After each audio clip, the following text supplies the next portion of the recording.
Hi, this is World Series champion Aubrey Huff, and you're listening to Out of Left Field on the grueling Truth Network. Hey, guys. I'm not even going to introduce ourselves. I'm just going to go ahead and put the ball in play like pretty much every team in the postseason this year, 18 runs having been scored in first innings this year. Graham, what's going on? I'm not really sure what to say. We didn't introduce ourselves. Well, I'm Graham. That's Chris. There's a little offensive thing happening in baseball, and the first inning appears to be the inning that everyone kind of just turns to the scoreboard and puts up both fists and looks at their hands and the finger that's somewhere mixed in between the thumb and the pinky goes up and kind of just says, first inning runs. Who says they're coming at a premium? Here's three. Here's another home run. Here's one here. We've already seen a home run in the first inning in today's Nationals-Cubs game. We saw an answer right back after that in the top of the second inning. It's a 1-1 tie currently in that game on a Saturday.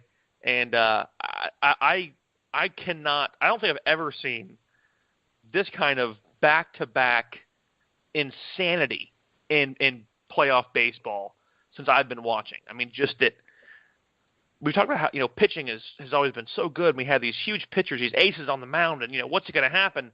And the only teams that have really kind of said, pitching is still allowed to be good in Major League Baseball has been the Astros, as Justin Verlander and Dallas Keuchel both were just fantastic. Guys that went deep into their games, 2 8-2 finishes with the Astros, heading back to Beantown up 2-0, and everything else, including the one yesterday that you sent me that absolutely dropped my jaw, was Corey Kluber, the guy who we both have as our prospective AL Cy Young winner, getting knocked out of a game in the third.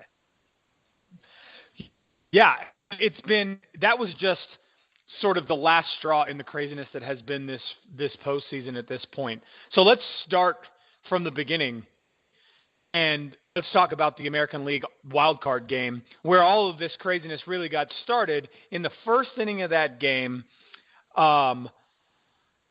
you have, excuse me, in the first inning of that game, you have Brian Dozier hitting a leadoff home run, then a walk, and then a 2-run home run, and the Twins go up 3-0, and 2 more guys get on base, and then Severino, the kid that we can call probably the young ace-style pitcher of that New York Yankee staff, is pulled. The guy you expect to take that young team with Sanchez and Judge into the postseason the next 5-6 years. Right. Is pulled after a third of an inning. 29 pitches, none of which resulted in swing and miss strikes. Every time they put the bat on the ball, or every time they swung at the ball, they put the bat on it. I don't think I've ever seen a pitcher come out that quickly. I understand in a wild card game it's do or die. You win or you go home, but a third of an inning is a statement from it is, and the surprising thing here is that with him coming out, only getting 1 out in the first, Joe Girardi still only had to use 5 pitchers. David Robertson, a guy that they bring over from the White Sox with that Todd Frazier trade. Granted, yes, he blew a save because at that point, once he was in, it's a save opportunity. He's in going into the 6th inning. He pitched 3 1/3 innings. So because the game becomes official, it actually does count, oddly enough, as a blown save. But you bring him in, he gives up 3 total hits, 5 strikeouts. A run is allowed. No earned runs for him, ends up taking home the win.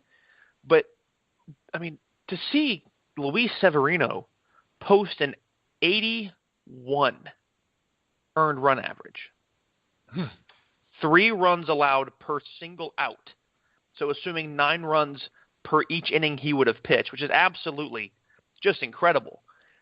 So you and I are watching the game thinking, okay, my goodness, we thought, and that was our big thing. If the Yankees fall behind early, do they have the wherewithal to stay within themselves, not press because they're a very young team. Guys like Aaron Judge, who is known to kind of, he's going to press, he's going to want to try and and put himself in a position to answer. Judge ended up going 2 for 4, scores 3 runs with 2 driven in and a walk. Also, obviously had that long ball, and the Yankees came back in the first inning and answered, tied it up 3-3. Which, I mean, it was like a brand new ball game every other inning. Right. They came back in the first inning, and Aaron Judge, who you and I think when we were talking about it, we both expected Aaron Judge to be the guy who came back and made that answering shot. Aaron Judge, instead of making that answering home run that we expected to see off of his bat, pokes a blooper out into center field off the end of his bat, gets on first, and it's Didi Gregorius, who I think has been overlooked by a lot of people for the quality of the bats that he's been putting together this year, comes up and crushes that answering 3-run shot to make it a new ball game. Yankees go up by 1 in the second. Minnesota comes back and answers to tie it up in the third. Yankees go up by 1 in the bottom of the third, and the Twins are unable to get runners around and into score after that, and they end up getting blanked from the fourth inning on. The Yankees would score 3 more runs and make it 8-4 to win the American League wildcard game, but in a game that felt like you had to watch every minute of it because you didn't know what might happen. Exactly. And what surprised me, Irvin Santana came out pitching, we thought, okay, veteran guy, going to come in here, he's going to be solid, should be able to post some decent innings for these guys and allow the Twins to hopefully sit behind this 3-run lead. You knocked out Severino early, and now you have a chance to go ahead and put your throat on the Yankees really early in this game. At the end of the day, he gets knocked out after 2 full innings, allowing 4 earned runs. And then, of course, it forces Paul Mahler to go to his bullpen. What impressed me throughout this, and obviously, it helps that the Yankees kept putting up runs. They put up crooked numbers in the first, well, aside from ones, but you get the idea here. They put up crooked numbers in the first 4 innings, 3, 1, 1, and then 2. So, coming into the 5th inning, they're up here. What is it, 6-4? Yeah, granted, it's a 7-4. They're sitting here, with a 3-run lead, and the nice thing here is that Robertson's pitching very well. You're able to end up leaving Dellin Betances in the bullpen, allow him to be fresh, with the with the understanding that if we got to use him, we will. But it looks like Aroldis Chapman's struggles have kind of gone behind him. He pitched a good inning to end the game. Got himself, allowed 1 hit, struck out the rest of the 3 that he faced, and there you go. 9 innings are in the books, and the Yankees come away with the win and find themselves heading to Cleveland. It hasn't quite gone their way, which we'll get to here in just a second. But let's flip over to the next day, and that was obviously that Wednesday when we're thinking, okay, I mean, there's no possible way that that we're going to see anything better than what we saw in obviously in New York. It's just, how could that possibly happen? And then that's exactly what we said. Yeah, and then what we end up getting is a Rockies Diamondbacks game for the ages. It had everything from 3-run lead, a 6-run lead, to be blown back to a 1-run lead, a relief pitcher hitting a 2-run triple, then giving up back-to-back jacks. The next inning he comes in, and I mean, you talk about riveting drama. Yes, I understand that, and I've been on record saying that I would love to see the wild card series be 3 games, and it's hard to swallow if you're a baseball purist, a fan, to take 162 games and mash all that up into 1 game of a conglomeration of just weirdness and junk. But the way that these 2 wild card games played out is to me the reason why it is just such a, it puts obviously the emphasis on winning that division, because you never know what can happen in the wild card game. But oh my gosh, man, I mean, the amount of drama we had both these games was just, it had me salivating for the rest of the postseason. Well, it was so much fun to watch, and really, we got exactly the same thing. Neither of us thought that this was going to be the kind of exciting event that the Yankees and the Twins was the night before, and then basically the Rockies and the Diamondbacks were like, hey, hold my beer. And Paul Goldschmidt, who goes into his first at bat in the first inning on an 0-17 streak. Not only is he 0 for 17 coming into the at bat, but he's coming into an at bat against a pitcher who he is 0 for 11 against this season, and he hits a three-run jack in the bottom of the first inning to take the Diamondbacks up 3-0. That was the sort of excitement. As soon as he hit that ball, you could tell that this was going to be a special game. It was going to be a lot of fun. And sure enough, even though they go up, 6-0 through the first 3 innings, the Colorado Rockies come back in the fourth with 4 runs. They get it as close as 8-7 before the Diamondbacks go ahead and blow it open in the 7th and 8th innings.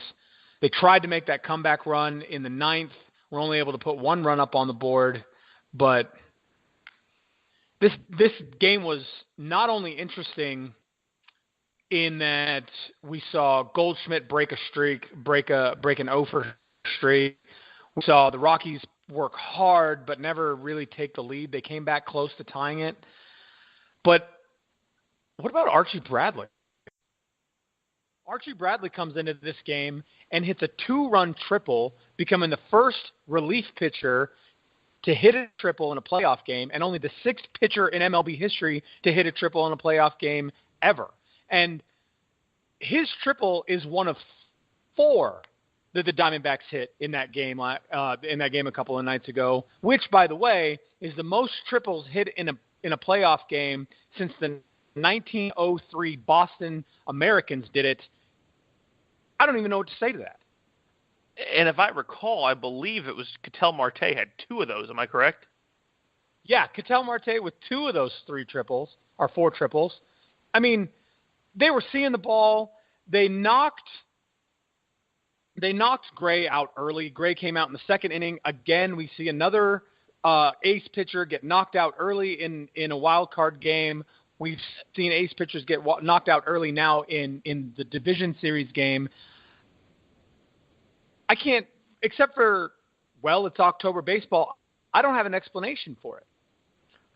Yeah, I mean, you mentioned that Bradley becomes the first pitcher to hit, or first relief pitcher to hit a triple. He also was the first pitcher to hit a triple and then give up back-to-back jacks in the next inning.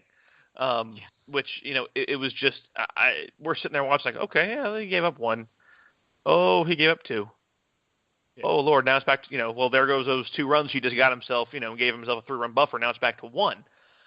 Then you mentioned, and it is, man, starting pitching really has become the focal point of this entire postseason, because whereas for the most part this year, and I'm not, and obviously the last 2 years that you and I have been on doing out of left field, pitching has been something we've talked about ad nauseum in different parts of the game. Matt Harvey, Clay Buchholz, seeing teams that, we talked about the Orioles last year and this year struggling, the Giants obviously. But I mean, it seems that no matter where we're at, Zach Greinke goes 3 2/3. Everything was looking great for him. All of a sudden, he gets into the 4th inning. All of a sudden, now we get 6 hits. We got 4. He allows 4 earned runs, a walk, and a strikeout, and he gets pulled. Guys are just not. I don't know why there's this lack of comfort from guys who have been doing it night in, night out, 30 times throughout the course of the season. But Chafin comes in, Robbie Ray comes in. Obviously, Ray pitched. I believe he pitched last night when he started. I was surprised. He still went 2 1/3 innings on Wednesday, which it's a little odd for. I'm sure it felt odd for him coming in on. I'm not quite sure if that'd be considered short rest or not. I mean, you go through your normal warm up, but you're not pitching nearly the amount of innings you normally go. Then Fernando Rodney comes in, and of course, you and I are thinking, okay, here we go, and he does end up giving up the run in the 9th. Like, okay, well, it's 11-8. And we've seen what Rodney can do, what's going to happen. But he ends up closing it out, and the Diamondbacks go home winners 11-8 and go to L.A. The beauty of the first round of the NLDS and also the wild card is you're getting it's having three teams in the same division face off for a maximum of basically 6 games. Teams that know each other inside and out, have had each other's number on both sides of the coin throughout the year. So the drama, you never really know what exactly is going to happen. Guys that we expected to do well, we didn't see a whole lot. Charlie Blackmon, 0 for 4, a guy who I picked as the National League MVP. Nolan Arenado, he goes 1 for 5, had an RBI, also struck out. You didn't see. Well, to be fair, though, that 1 for 5 with an RBI was a solo jack. Right. But you just weren't seeing the kind of production that we were used to seeing from that Rockies team. And at the end of the day, I don't think that there's really any argument that the two teams that should have won the wild cards did. That takes us, of course, back into then the beginnings of the ALDS. It's kind of the beauty of the divisional series is because we have 4 teams or 4 teams on each side going. There's not going to be a day without baseball for the next week, really the next 2 weeks, because you'll be able to kind of get the NLCS and ALCS also kind of staggered. So Red Sox, Astros, Yankees, Indians. The Yankees-Indians series is going to be the drama-filled one for multiple reasons. Obviously, mainly last night for a couple of big reasons, one being Edwin Encarnacion going down, and of course what was just a fantastic comeback in 13 innings. But as we go through to the Astros and the Red Sox, a series that on paper, when you just look at it, it's seed 1, seed 2, seed 3, they're probably relatively evenly matched, should be decent. No, they're not really that evenly matched. It's a 100-win team of the Astros against a team of the Red Sox who struggled to win their division and won, I think, with only 1 or 2 nights left to go in the season. So a guy who, again, we discussed, fought over, thought was going to, obviously had a great chance to still win the AL Cy Young. Long, lanky, Chris Sale, takes the mound in Houston, and at least we see a guy get out of the 4th inning. Makes it 5 full innings. The problem with the 5 full inning line is 9 hits with 7 earned runs, a walk, and only 6 strikeouts, and he gave up 3 dingers. 2 of those dingers to, I think who we all can pretty much assume is going to be the AL MVP in Jose Altuve. Well, I don't think there's any doubt about that. Altuve, he's like a little dynamo. And, I don't say that to be deprecating in any way. But for being one of the shortest guys in baseball, he sure does have a lot of power production in that compact frame. And to watch him take the person who you and I both think is probably the leading AL Cy Young candidate, or maybe the second choice in the AL Cy Young after Corey Kluber, to take him deep 2 times and watch the Red Sox put up that, or the Astros put up that number of runs on him, it was a little bit frightening, actually, because then you look at this and you go, well, where did Boston go from there? This isn't Boston of a year or 2 ago when you could say, okay, well, there's a couple other guys in that rotation that we think could probably pick up some wins here. This is Boston where Chris Sale loses a game and you think, well, the Houston Astros might have this. This might be the end of the road for the Boston Red Sox, because they saw Justin Verlander. They weren't able to really put up any offense against Justin Verlander, 2 runs. And then they come back the next day and they have to face Dallas Keuchel, and then it's not going to get any better for them, because tomorrow they're going to come back and face Brad Peacock, who's going to be going against Doug Fister, and that doesn't leave any room for error for the Boston Red Sox. If they can't get out early against Peacock, then it's going to be the end of their season. Obviously, that this being the third game of the 5-game series, and you don't want to get swept ever. But the guy that you chose to be the possible decision maker in this series, in Drew Pomeranz, just could not get the ball past the Houston Astros. Carlos Correa took him deep. George Springer took him deep. It was a rough game to watch, and another blowout, and another 8-2 blowout in a mirror of the game the night before. And that's why you looked at me and gave me a little bit of flack when I said that I thought that Drew Pomeranz was going to be the key to this series, because he had pitched very, very well throughout the year. And obviously with David Price coming out of the bullpen, as we saw in Game 2, and that bullpen did relatively well in Game 1. They allowed one more run on top of Chris Sale's 7. Granted, the bullpen allowed those 2 runs to score. They were charged to Chris Sale, but they were unable to rope themselves. 2 runners on with nobody out. It's pretty difficult to go ahead and get yourself out of that inning anyway. But then they come into Game 2, and just like you said, you're expecting, okay, we need Pomeranz to do well. He pitched well during the year. We're going to need this guy to go ahead and give us some innings, because even though Chris Sale took us into 5 full, and the Red Sox pen didn't have to eat up a ton, you still want to try and go ahead and give those guys in your bullpen at least one day to try and recuperate. The problem is Pomeranz only makes it 2 full innings, gives up 4 earned runs, an 18 ERA, and it's a quick hook. Now all of a sudden you're trying to figure, okay, who's going to come in next? Addison Reed, a guy who was picked up from the New York Mets, a pickup that you and I thought was going to be a really big thing for that bullpen, because he was one of the best relievers in the game coming into this year. The Mets had nowhere to go. Who was going to get him? We thought maybe the Rays would get him. The Red Sox ended up grabbing him. He gives up 2 earned runs in an inning pitched, and then you go back through it, and like you said, Verlander goes in, Keuchel goes in. Keuchel went 5 2/3, allowed 1 earned run, and it just it's one of those things where, unfortunately, both of these clubs, or the Red Sox rather, just look completely outmatched and outgunned.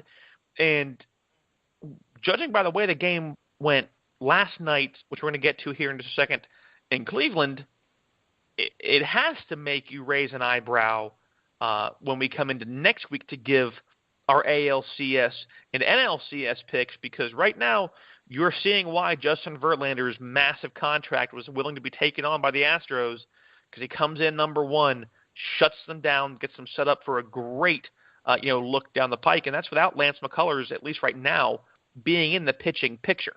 So take us back over now to the 1 and the wild card into Progressive Field. Indians and the Yankees, we thought was going to pretty much be a cakewalk sweep. And Game 1 came out as we expected, not with the starter we expected. So 4-0, pretty basic there. But take us into Game 2, where really Game 2 is where everything began. And, I think the baseball world still is kind of reeling from what happened in 13 innings last night in Cleveland, Ohio. Well, we come in and New York just starts off basically the same way they started off in the wild card game. They get 2 big important runs in the first inning. Cleveland comes right back and answers, and now we see it again. Now we see these pitchers are starting to get into trouble early. We don't get as quick a hooks as we saw in the wild card game, where we lost the pitcher after a third of an inning. But you and I are both thinking, okay, maybe postseason nerves. It's a tie ball game. It's a new game now. Let's watch and see what Corey Kluber's going to do. The Indians go ahead and take that 1-run lead, and then going into the third inning, 4 runs posted against the Cleveland Indians, and Corey Kluber, possibly the best pitcher in the American League, is hooked after 2 2/3, and we really don't know where to go from there. The New York Yankees continue to score runs. They score 2 more in the 5th inning to make it, at that point, 8-3. And then Cleveland starts their comeback. In the 6th inning, they put up 4 runs. In the 8th inning, they put up another run, tie it up in the 8th inning, and then here we get our first October extras, right? And kudos to CC Sabathia for 5 1/3, only allowing 2 earned runs on 4 hits. I mean, for a guy his age who, has had his share of, pains and aches and, creaks and cracks, all that kind of stuff, pitched really and his well. Share of up and down this season too, without a doubt. But pitched quite well. To start off and put the Yankees in a really good position to win, and then it just kind of got screwy from there with Green, obviously David Robertson again with a blown save, and then the one guy who we thought was going to kind of be key for the Yankees was going to be Dellin Betances, and he took the loss. Yeah, and on a crazy late 13th inning walk-off single, Dellin Betances takes the loss. And it's not what you expect from Betances, but at the same time,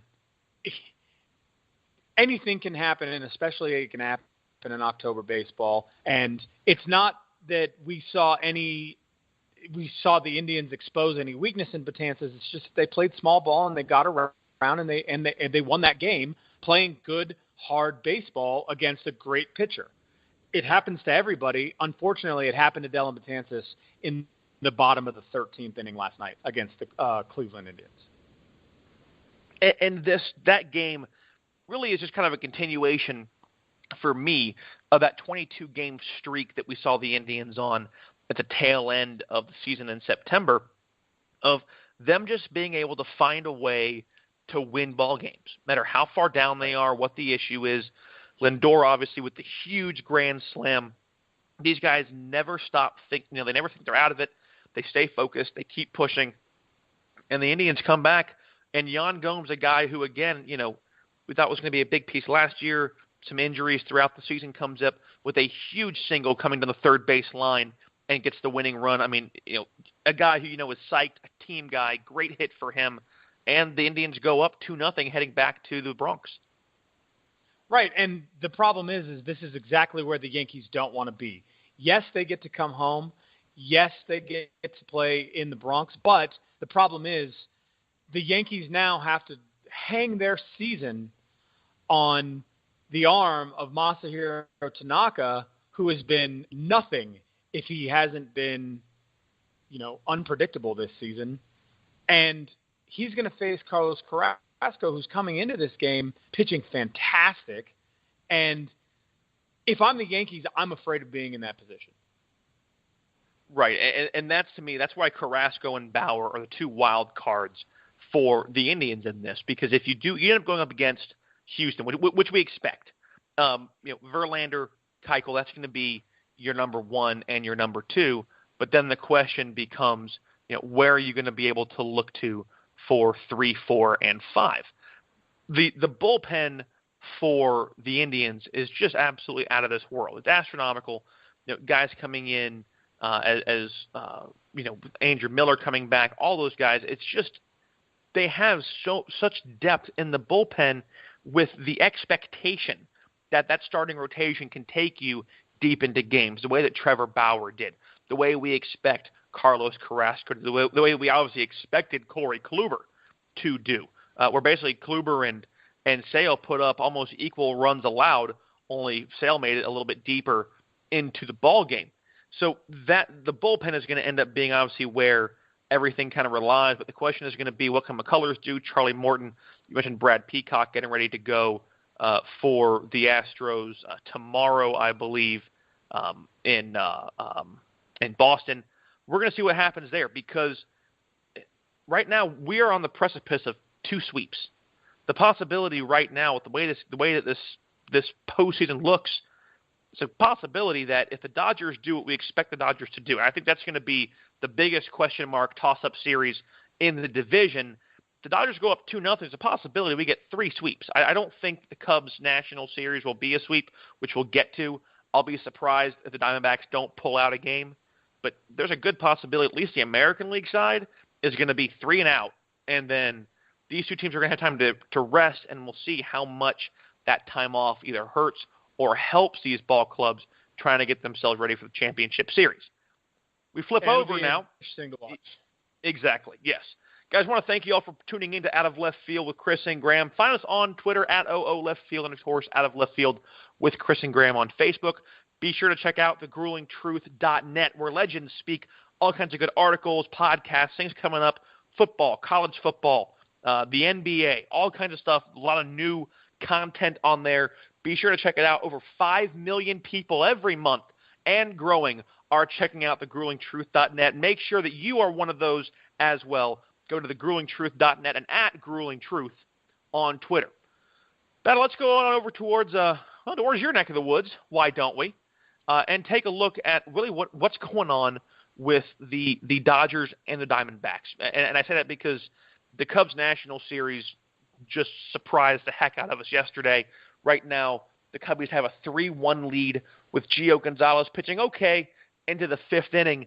But that's a series that I think is going to be the biggest question mark and surprise for us. But one that we've both been looking forward to is the LA Dodgers and Arizona Diamondbacks. Dodgers win 9-5. Yes, Kershaw gets the win, but it is not the kind of win that you were hoping to see from a Clayton Kershaw. The numbers are not indicative of really what happened. 1-0 is great, but it's that line score that makes you cringe just a tad. Right. He struck out 7 over 6 1/3, which sounds really good. It's a deep start for Clayton Kershaw. Problem is, well, he had 4 problems, and those 4 problems had names. A.J. Pollock, J.D. Martinez, Ketel Marte, and Jeff Mathis, who all took Kershaw deep on solo shots. And, except for the ability to get runners on base in front of him, those could have been a lot more dangerous than they ended up being. And that's the kind of Kershaw that you don't want to see in the postseason. That Kershaw that gives up 4 home runs in a single game. Now, had that score not been, 7-0, I doubt that, or 7-1, when he started giving those shots up, I doubt we would have seen him give up 4. I don't think that Dave Roberts lets him give up 4 home runs in a postseason game unless he's got a huge lead, and he did. And they did end up winning 9-5.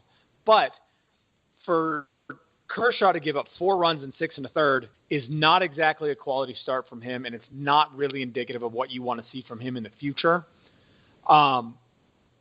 But he's not even the big story here. Again, we have Taijuan Walker coming in, giving up 4 runs to the Dodgers in the first inning and getting knocked out. He gets replaced by Zach Godley in the second inning, and with one inning pitched and 4 runs given up, Taijuan Walker's postseason career is not off to a great start.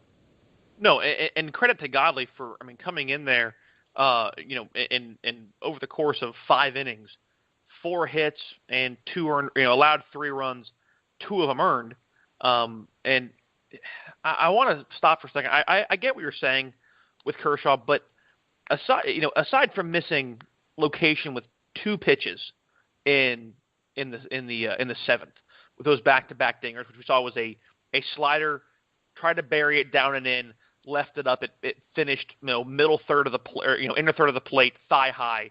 And I think it was J.D. Martinez on that one that turned on it and just killed it. And then right after that, obviously, I believe we saw I can't remember who was in it. I think that was Marte, the next one, who turned and just, it was a fastball up and in, turned on it, and bye-bye baseball.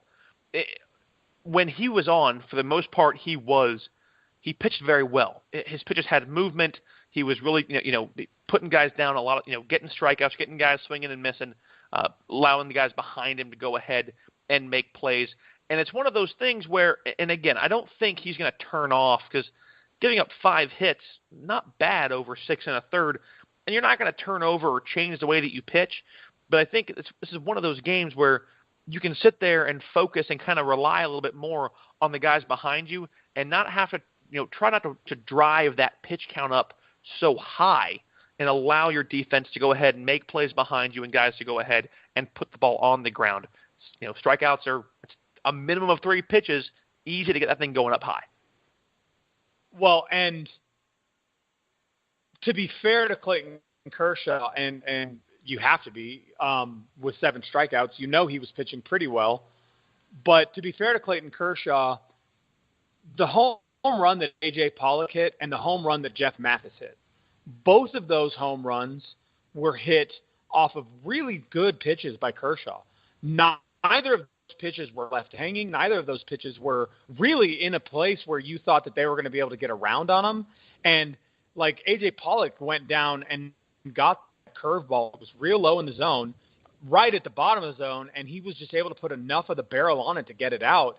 Mathis, the same thing. He turned on an inside pitch and was able to muscle it out of the yard, but neither of those were missed pitches by Kershaw. They were great pitches that great and hitters. So was JD. And I agree, and I think JD was almost similar. I mean, you and I were actually talking, with each other during that home run, and JD he was really tracking the ball up in the zone, and just happened to catch enough rotation to drop that barrel down through the bat and kind of 8-iron that thing, into the seats. But the important thing here is, yes, you get Kershaw through the 6 1/3, and everything else gets shut down. Kenley Jansen ends up coming in, gives up 1 run. It wasn't earned after a walk.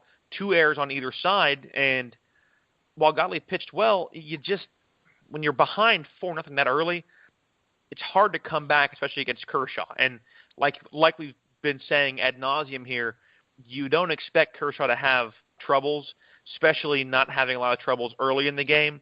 So as long as you get him through the first half of the game, that lowers your chances drastically of being able to put together enough, bloops and CNI singles and things off the wall to go ahead and make up for what happened. I love seeing the way Yasiel Puig is playing for the Dodgers.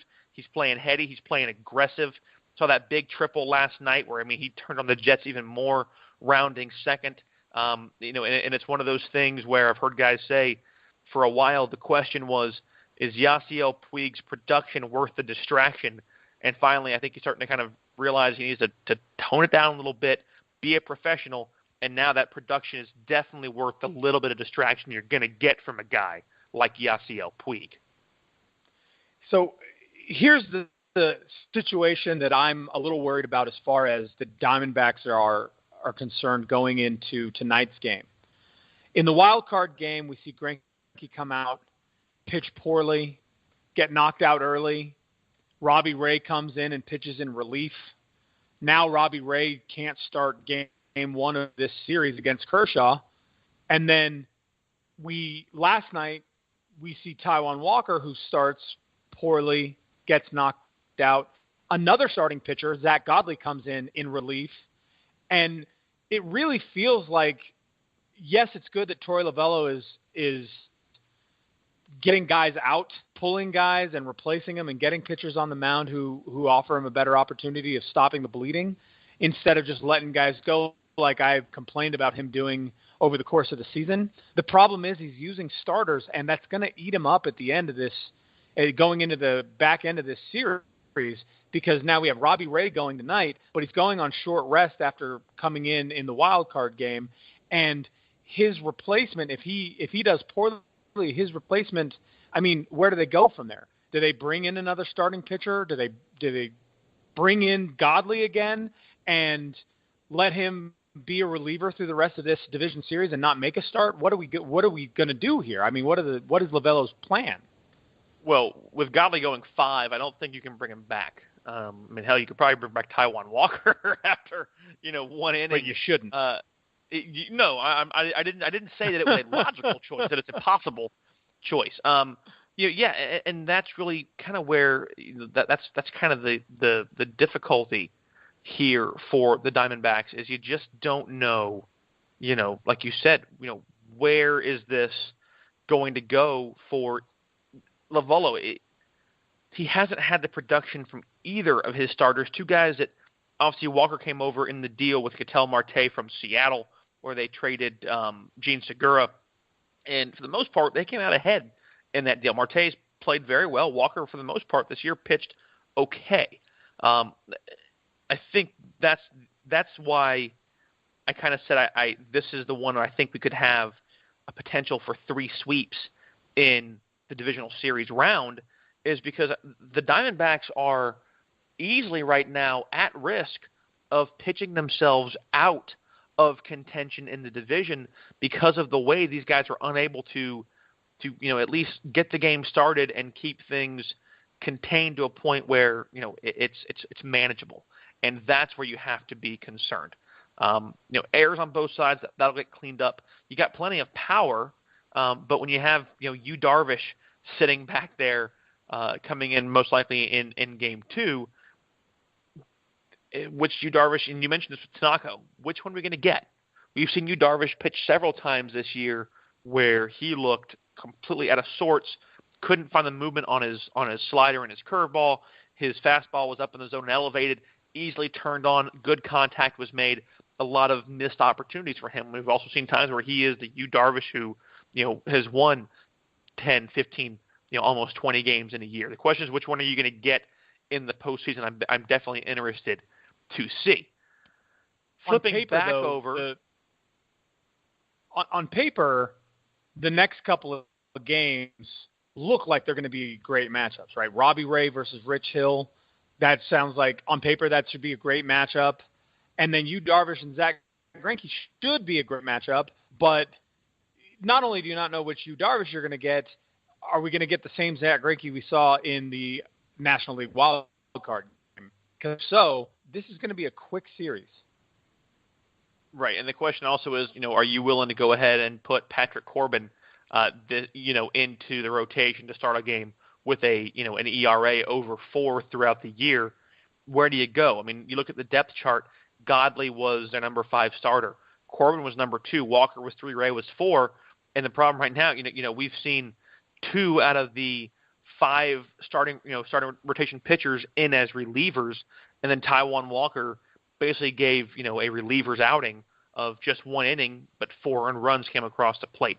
Again, the power is there, the possibilities are there. It's just a matter now of, does Lovullo have the depth in that bullpen? Obviously, you have Bradley, De La Rosa, Chafin. Those guys are in there. You have the depth, but can you put yourself in a position to be comfortable where Fernando Rodney can not lose the game for you? And that is going to be the concern, at least for, I know, a lot of Diamondbacks fans and us as well. Flipping over, the Cubs and the Nationals. How long do you trust Fernando Rodney in the playoffs as a closer? That's my question. I never said I did. Yeah, no, that's the absolute truth. Is you can't trust him. But Torey Lovullo does. So trust Fernando Rodney in the playoffs on the mound. Thanks, Flipping Bill. over, the Cubs and Nationals. For the most part, I think we both pretty much thought the Nationals would come out ahead. We had, I think, this series, and I had it at 3-1, and I had the Dodgers going 3-2 to the Dodgers, thinking that again the pitching would be better than it is. But Kyle Hendricks comes in and gives us really the first National League solid outing, one of the best, actually both teams really, the best outings that we have seen from dueling pitchers the entire postseason. Both Steven Strasburg and Kyle Hendricks go 7 full innings. Hendricks allowing 2 hits, Strasburg allowing 3. He allows 2 runs to cross. None of those runs are earned. Obviously, an error by each team, and the big error there by Anthony Rendon over at third in the middle of the game. Strasburg with 10 strikeouts, and they talked to Anthony Rizzo. I believe it was Pedro Gomez of ESPN talking to Rizzo after the game, and basically saying, Rizzo saying that we didn't know if we were going to be able to get a hit off this kid. I mean, Strasburg he pitched the way that we've always expected him to pitch because of how good that he is and how good he can be.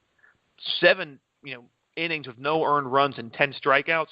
It's fantastic. But the problem is Hendricks just pitched that much better, and surprisingly for all of us, the Cubbies blanked the Nationals 3-0. Well, surprising is, I don't even know if that's the right word. I was in shock because Kyle Hendricks is a good pitcher, but I did not expect Kyle Hendricks to go 7 shutout innings last night. And I did expect that sort of outing from Steven Strasburg, which, barring that error, probably would have happened. This would have been a much closer game for much longer. But it was exactly what we've been looking for. It was exactly what we've wanted as far as a pitching matchup this postseason that I think we've really been sort of been not able to find anywhere else in baseball. And I can only imagine that that it's going to get better from here. We're going to get to see now. John Lester and Gio Gonzalez are going right now. It's 3-1 Chicago. It's not exactly the great pitching duel that we would maybe hope it was going to be, but Sunday we get to see Max Scherzer face Jose Quintana, that late season pickup, who we both think is going to be a big deal for the Chicago Cubs throughout this postseason. We get to see him pitch against Max Scherzer, who you and I think have the National League Cy Young on lock yet again. So I can only imagine that this series is going to be like what we were hoping to get from the American League championship series, when we hopefully see the Astros and the Indians play and their great rotations go after each other. Yeah, and I mean, to me, this is really, I think, the Scherzer-Quintana showdown is probably going to be one of the best of the postseason, at least in the divisional round. Now, I tried to look up. I didn't see when Max Scherzer's first spring training start was, but I'm fairly certain he had the Cy Young wrapped up at that point. So I was just trying to, backdate a time when it was figured out now. But yeah, they should have just handed in the trophy on opening day, is what you're saying. There you go. I mean, save the time, the hardware, all that kind of good stuff. But Kyle Hendricks we think, oh man, how did he pitch this well? Hendricks is a guy who started Game 7 of the World Series last year. He's no slouch. The entire Cubs rotation this year struggled, no doubt. We saw that from Jake Arrieta, John Lester. Lackey's going to be a bullpen guy, at least in the divisional round. We'll see what happens coming into the LCS, because obviously a 5-game series, much easier to go ahead and put some of your longer guys or starters in the bullpen, because you can work around rest in a bit of a different way. What I didn't, what we're seeing right now, and the difficulty here, is that Bryce Harper goes 1 for 4, strikes out once in the game. He's 4 for 22 throughout,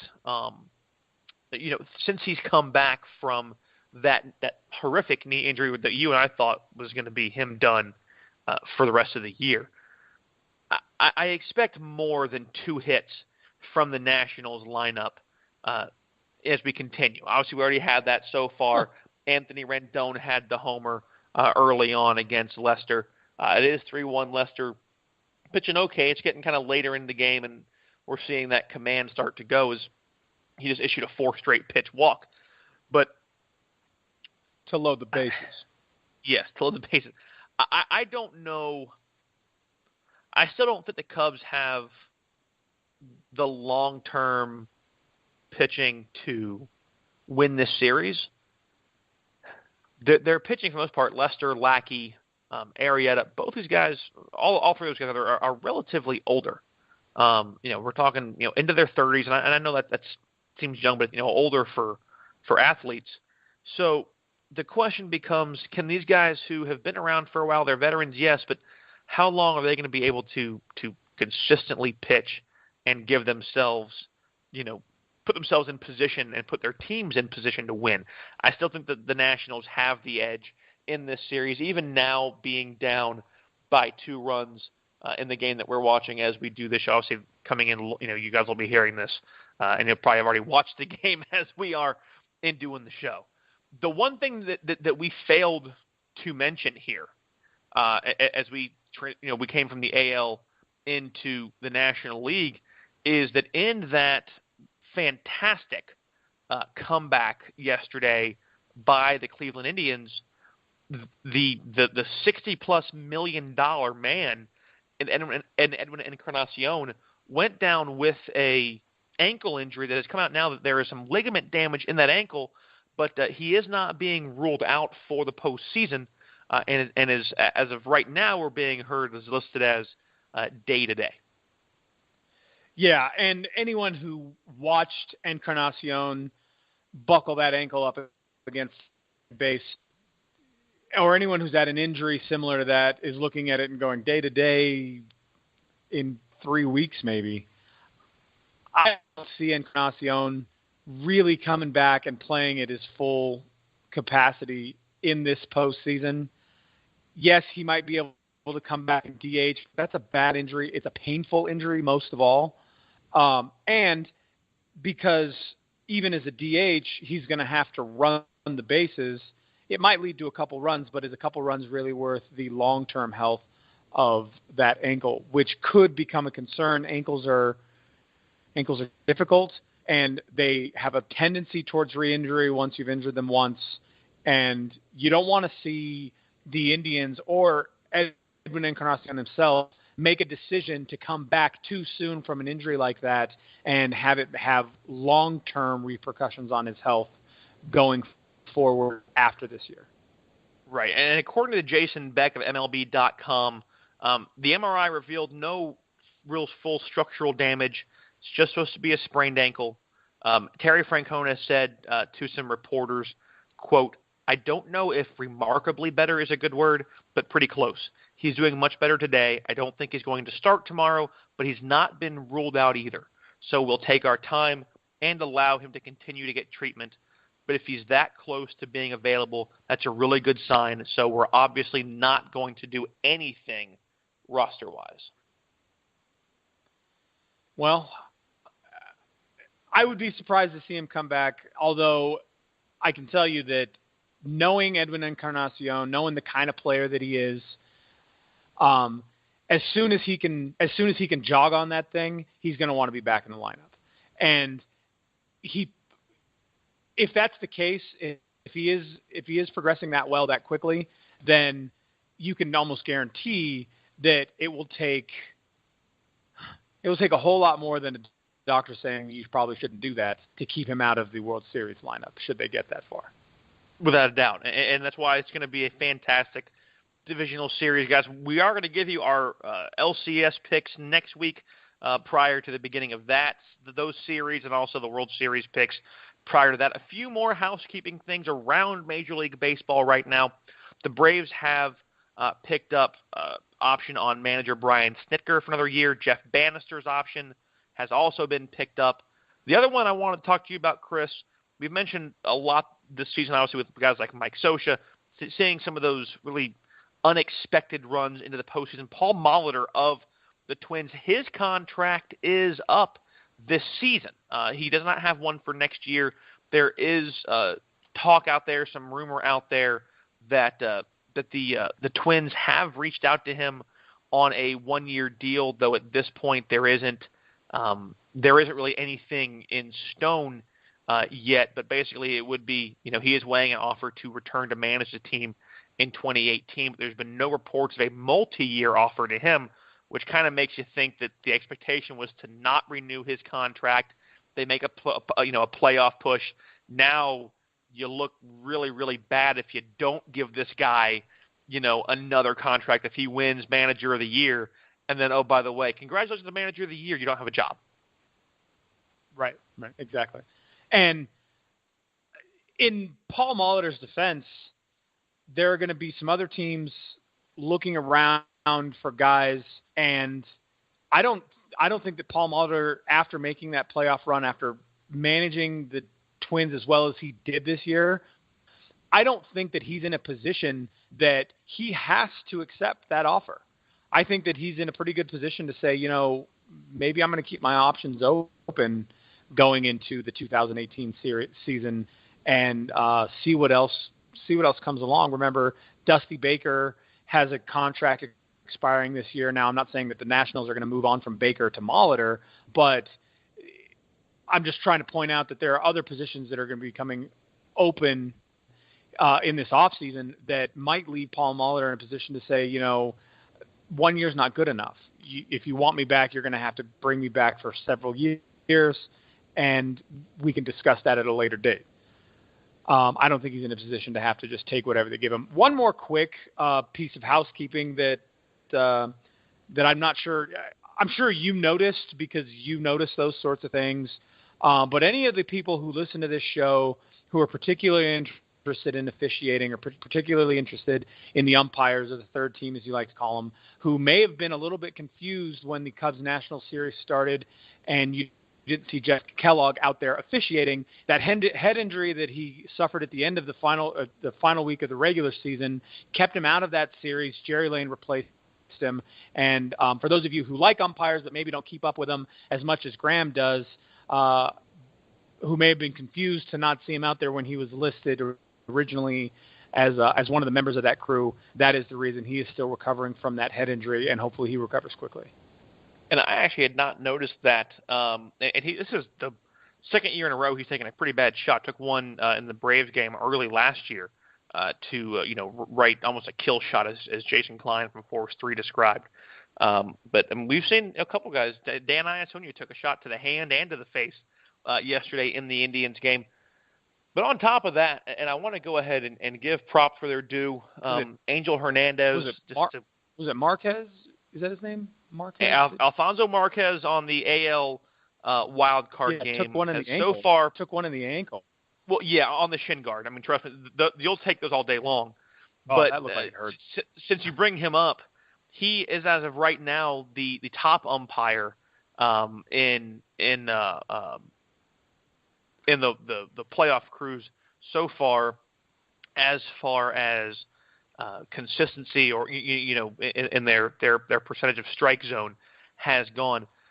Alfonso Marquez finished that whirlwind of an AL wild card game, and I'm pulling up his numbers now. I'm fairly certain I remember what they were because of just how 97.1%, I think, is what you told me. Yes, and that's where I'm sitting as well. But yeah, 97.1%. That basically +1 on the pitches to the Twins. Flip over to Jim Reynolds, one of my favorite umpires in the NL wildcard game, at 95%. Even some pitches that surprised me that he called, but had a really solid game behind the plate. Going into the divisional series, Dan Bellino goes 96.3 with Chris Sale and Justin Verlander. I mean, you're seeing two guys firing darts, and he had a fantastic game as well. Vic Carapazza, a guy who can be a little fiery at times, 96.4 in the Yankees-Indians game in Game 1. Angel Hernandez, 94.1%. 94% is great, but he is still, as of right now, the bottom of the umpires who have been out there. Yes, we understand that he is in the divisional series. The World Series crew is picked from the divisional series umpiring crews, so they're going to have 28 guys, 6 on the field. Plus, I'm not quite sure how they do replay here, so at least they're going to have 24 to get into. And congratulations to my friend Quinn Walcott for getting his first postseason assignment, as well as John Tumpane, hero John Tumpane. And then finally from last night, Dan Iasonia, 95.9%, and then Corey Blazer from Chicago, Washington, at 96.7. Paul Nauert, 95 even last night. And then obviously we're into Game 2 right now with Ron Kulpa behind the plate for the Nationals and Cubs in Game 2. So guys hitting 95% and higher for the most part. Hernandez, the outlier, at below 94. But when you're getting 96, 97% of pitches right, and you're talking of over 200, 300 pitches a night, that's pretty damn good. Yeah, no, it's phenomenal. It's phenomenal, and and that's one of those things that you look at the proponents of an electronic strike zone, and you say, well, do we need an electronic strike zone when we're getting 97% of pitch balls and strikes right? And those guys are always going to say, well, that 3% could be an important 3%. You have to nod and smile and say, yeah, that's true, but you're taking the human element out of the game in a situation where, yes, 100% of the balls and strikes are probably going to be correct with the electronic strike zone, but not 100% of those correct strikes are going to be hittable pitches, as we've seen in the past, where a ball will go through the zone at the bottom corner behind a guy's knee and is technically a strike. Nothing that they could have offered at, though, that they would be just as upset to see that called a strike as they would to see something obvious called a ball. So yeah, I mean, I mentioned Ron Culpa had the same kind of thing last year against with David Ortiz at the plate, called down strikes. Ortiz lost it, got ejected. You look at the K zone. Guess what? It was a strike. So a lot of baseball to get to. It's going to be an absolute fantastic week. There's not going to be a day where we're not going to have baseball. It's going to be great, man. I'm looking forward to it. I know you are. Our division picks are in. Everything is chalk so far. We still expect the Nationals, the Astros, the Indians, and the Diamondbacks to advance into the National League and American League Championship Series. We will let you know next week what our predictions are for there. It's going to be a lot of fun. Get ready for a wild ride through the next 25 days of October, November 1st being the possible last day of the year, with Game 7 of the World Series projected for that day. For everybody here at the Grueling Truth Network, for Chris, I'm Graham. Have a great week. Enjoy some playoff baseball. We will see you back here next week on Out of Left Field.